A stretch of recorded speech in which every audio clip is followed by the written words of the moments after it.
আচ্ছা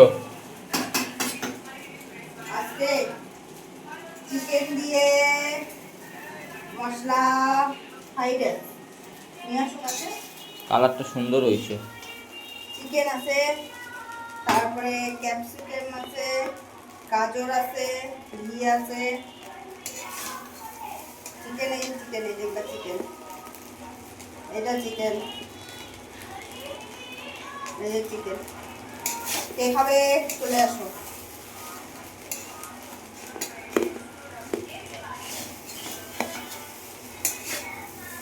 আজকে পুরো খাওয়ার মুড হচ্ছে মশলা ফ্রাইড রাইস, তার জন্য বানালাম চিকেন দিয়ে।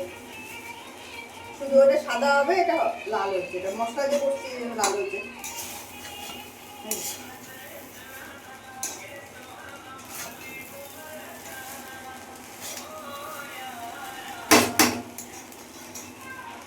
দেখতে তো ভালোই লাগতেছে, খাইতে কেমন লাগবে?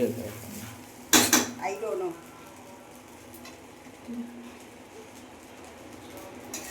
This is